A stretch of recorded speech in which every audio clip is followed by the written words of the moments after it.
How did you know your 2 miscarriages were due to poor egg quality, and how did you keep yourself positive and not impacted by fear, doubts, etc. following the 2 miscarriages? These are questions that I received by email from a viewer, and I'd like to answer them in this video, so stick around and I've got a lot to share with you. I'm Dr. Natalie Masson, and I'm a psychologist with a private practice specializing in the mind-body connection. I've had my own fertility journey, and that has inspired me to help others on this sometimes challenging path. Please subscribe to this Fertility from the Soul channel and give this video a thumbs up if you'd like to see more content like this. First of all, I'd like to thank our viewer for writing to me with this wonderful question and for giving me permission to share my response in this video. We're changing her first name for privacy. We're calling her Samantha. Samantha writes, "Thank you for your channel and your materials." You're welcome. "I wanted to ask you, how did you know your 2 miscarriages were due to poor egg quality?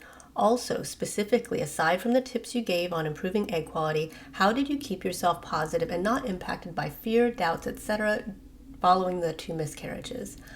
I had 2 early losses, the last being in March last year. Since then, I don't think my mental well-being has been good despite following relatively good habits you mentioned. We also transferred a PGTA normal blastocyst, and that didn't take. It was slow growing, so although having the right set of chromosomes, I think it was still not a great quality embryo. Thanks, look forward to hearing about your thoughts." I did ask her a couple follow-up questions. Do you mind asking, how old are you? What have you tried so far to help with your mental well-being? What are your struggles emotionally at this time? She replied, "I'm 36 years old. I'll be 37 in about 2 months' time. I started going for counseling offered by the early pregnancy unit and subsequently with other types of counseling like talk therapy, and I'm just going to try fertility hypnotherapy. I had been struggling with anxiety. It does come and go in my life.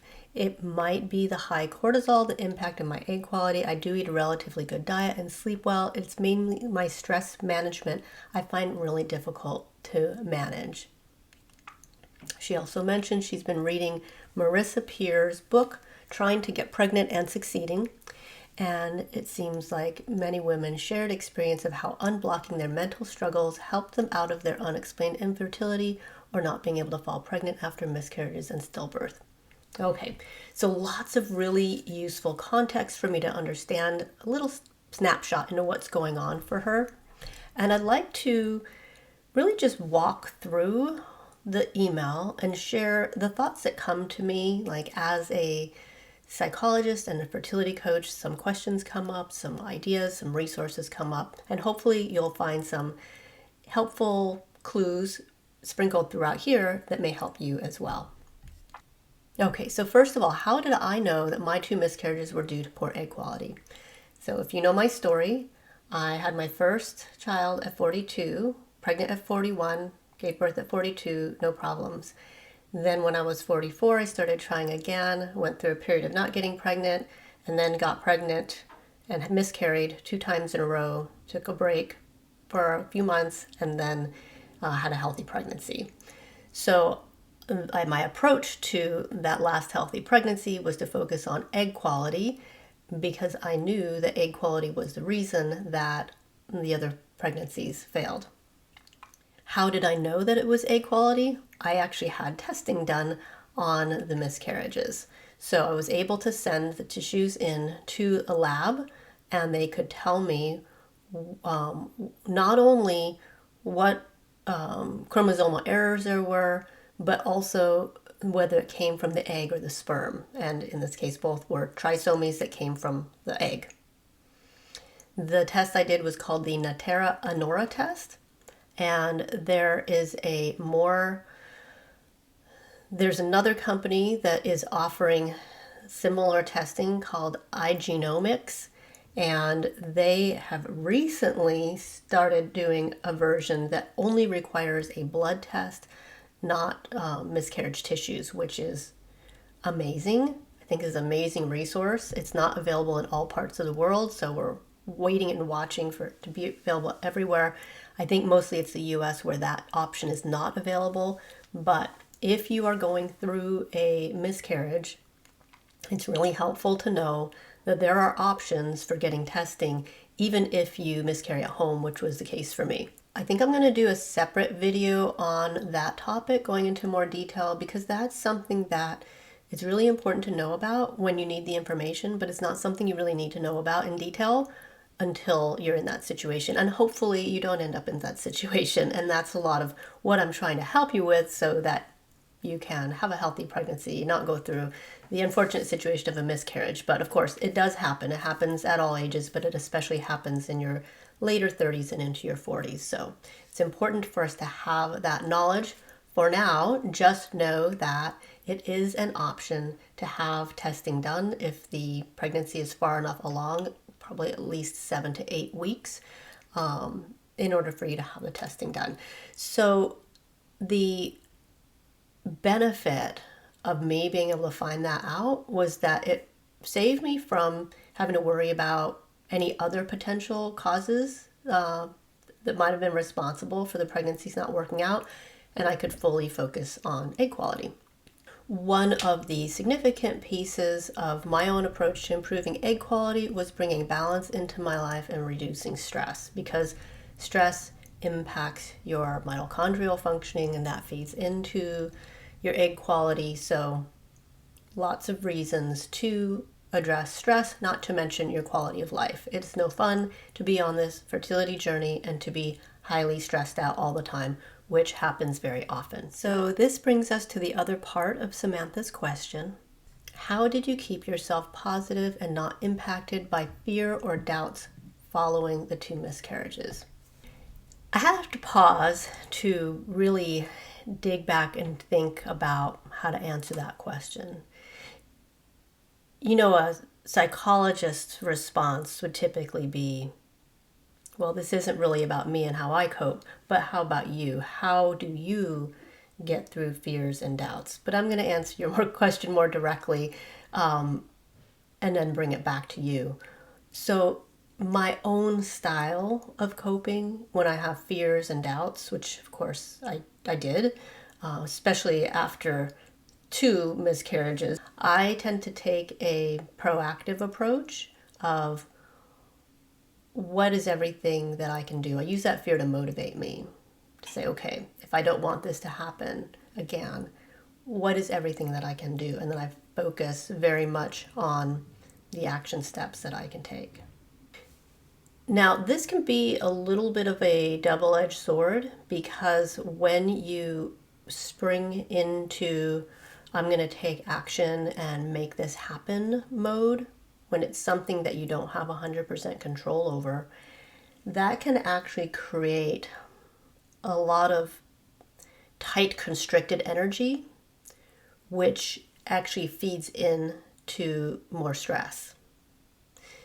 This is where it gets tricky. So you want to be proactive, believing in yourself, moving forward with confidence, but you don't want to do it in a way that's like hyped up on steroids and overly aggressive and perfectionistic and goal-directed, because now we're moving in a different energetic direction.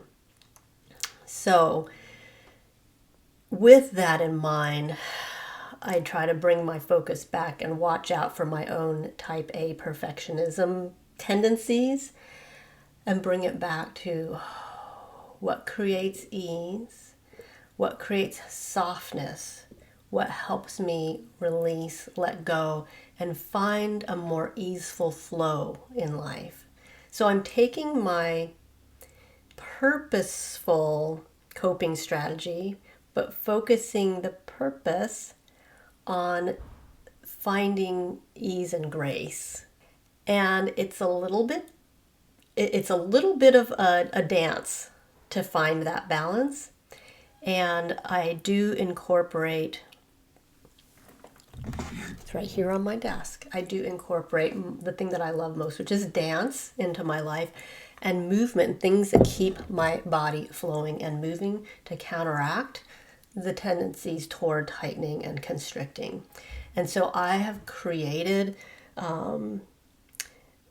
practices that I share with those that I'm guiding to integrate not just, what are the thoughts that you're holding in your mind, what are the things that you're saying to yourself, but also How are you breathing? How are you moving your body? Because we want the whole system to be coordinated around this mission of lifting ourselves up and staying open and easeful. It's very easy to get pulled in other directions because most of our culture isn't really oriented toward helping you go in that direction. I'm going to come back to Samantha's question and just pick it apart a little bit more. How did you keep yourself positive and not be impacted by fear, doubts, etc.? One of the important elements about the mindset work that you hear a lot is I don't believe that we should keep ourselves positive. It's more natural to have an ebb and a flow and a range, the whole rainbow of emotions. And so I don't strive to stay sunshiny. Some days may be very cloudy. Some days there may be tears. Some days there may be overwhelm. But we're moving through and not getting stuck there so that we can have all the different seasons. So that's a little caution, is if you feel like you're supposed to keep yourself positive, I feel like that's unrealistic and is more likely to create tension in the system, because I don't believe that it's healthy to only feel the sunshine feelings. Okay, how did you keep yourself positive and not be impacted by fears and doubts? So same thing here, being impacted by fears and doubts, it's how can I navigate through them? How can I recognize that it's valid to have fears and doubts? Nothing's guaranteed. What am I going to do given that there are uncertainties? One of the strategies that I use to cope with fears and doubts is how will I survive if this doesn't go the way I want to? How can I thrive even if this doesn't go according to my first choice? And so I've always held my plan B scenarios in my mind. In my case, I really wanted a second child to be a sibling for my first. I had visions of adopting a foster child if this didn't work out. Sometimes I still fantasize about going down that path because it feels like a dream that's unfulfilled. I really made peace with and had a warm vision of another plan that would also feel fulfilling for me. It's not a good strategy in life to be holding certain outcomes as the only way that we can feel well and whole and vibrant. So with any goals in your life, if you're holding something as the only way, you're teetering in a very vulnerable place.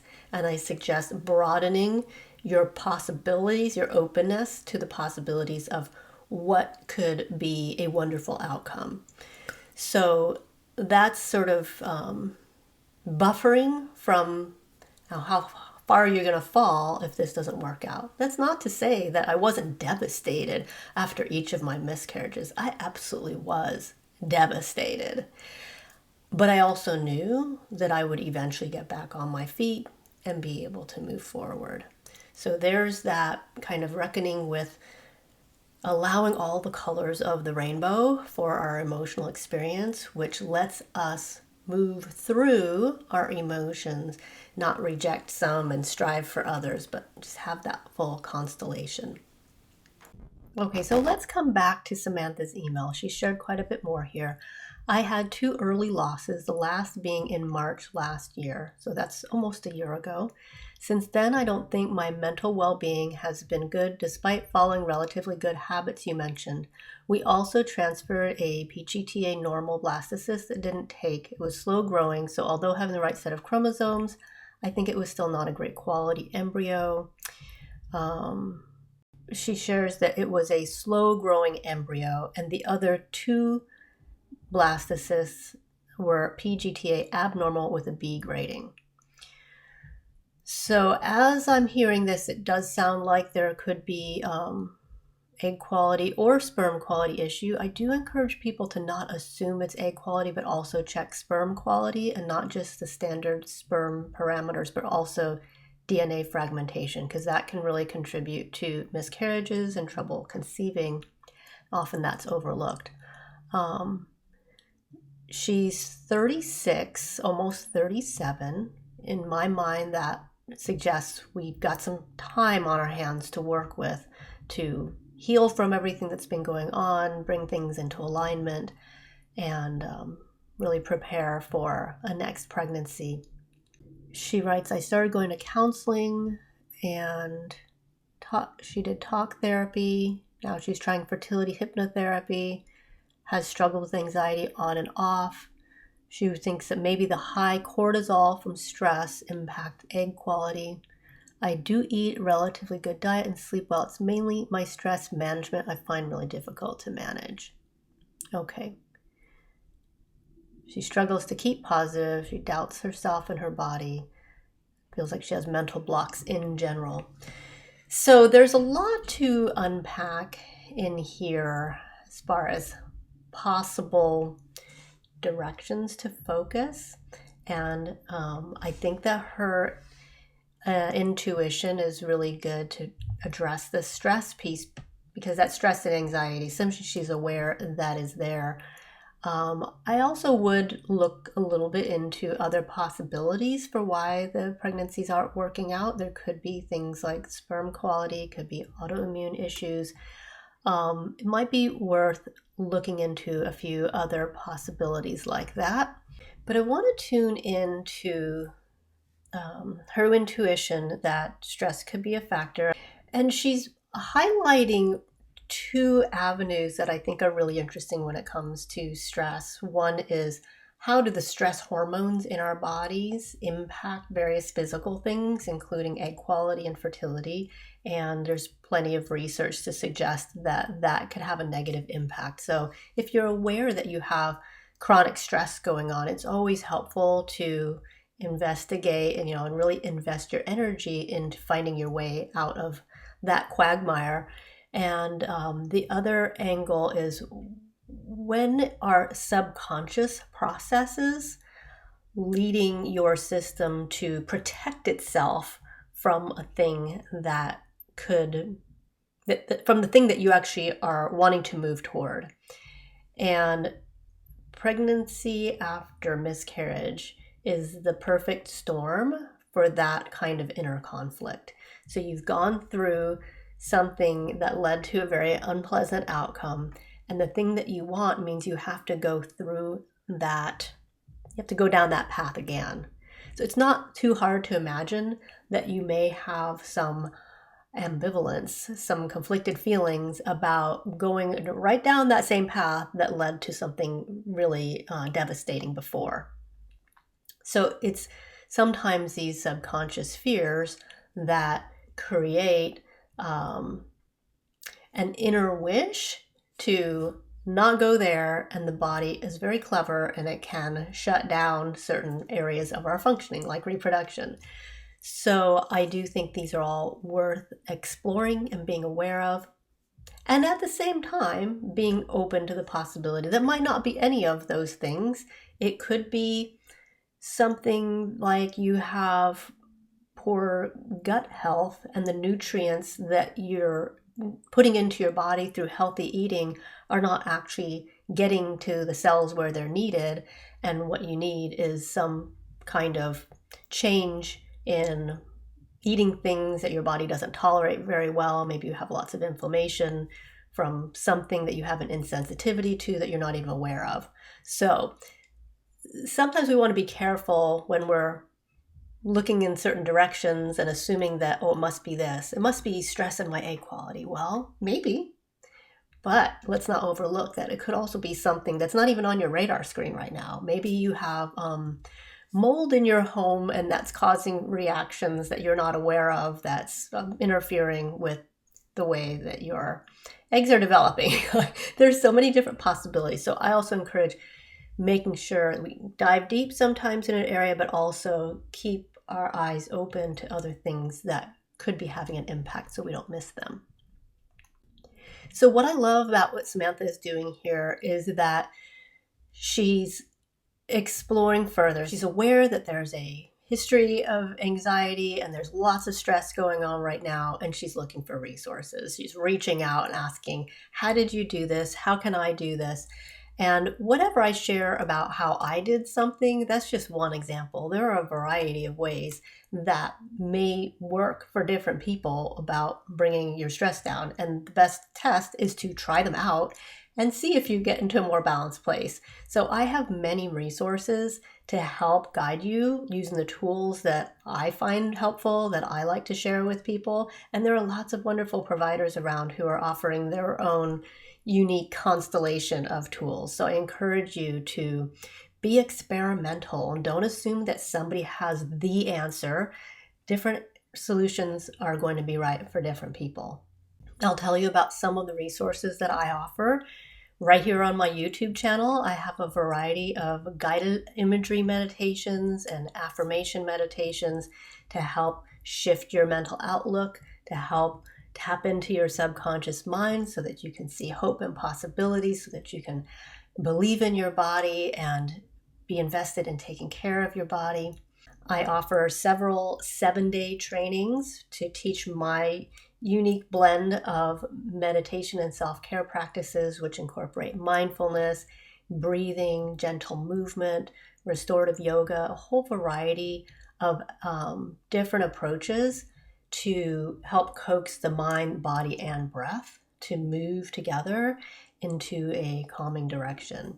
So you can find that under 7-day chill out retreat. That is week 1 of a whole series of trainings that I offer called the Mind Body Core Practices. If you would like more interactive support, kind of like what I'm doing here, but I do this in office hours with groups of people in my coaching program, then you can check out my Conceive With Ease fertility coaching program. We do live office hours, I have monthly master classes, and we have a community forum of like-minded women supporting each other and exploring all these different options for boosting their fertility. It's a really wonderful environment for shifting your mindset to a place of hope and possibility. And I think that's one of the stress management strategies that isn't talked about a lot, and that is the power of community. Being around others who are moving in a direction that you want to go, in this case, not focusing on fears, but focusing on hope, learning to process your emotions, supporting each other. This is a kind of environment that helps your own mindset changing. So pay attention to the environments that you're hanging out in, pay attention to who you're talking to, the attitudes of your providers. These are the things that are going to make a difference in your mindset. We can be very absorbent of our environment. We just kind of soak it in, not even realizing it sometimes. So if you're struggling with stress, ask yourself, what kinds of conversations are you having? Who are you hanging out with? What do they talk about?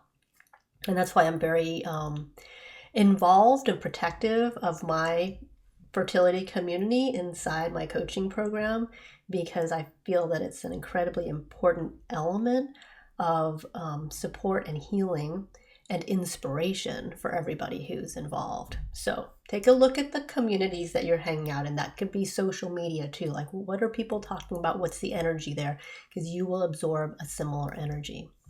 Another resource I should mention is I have a video, a live stream from a while back on subconscious defenses and fertility. So if you're interested in that topic, check that out. I'll link to that video in the description below. And I feel like apologizing that I don't have a snappy answer to Samantha's question about how did you keep yourself positive and deal with stress after having miscarriages. It's a problem of being a psychologist. You know enough to know that the answers aren't simple. It depends on who you are, where you are, what works for you. There's so many possibilities. So what I do want to say is that there are many possibilities. You can find things that work for you. It can take some experimenting, but look for mentorship, look for some structure, look for some kind of programs that can guide you through a process, because it isn't necessarily as easy as here's the recording to listen to.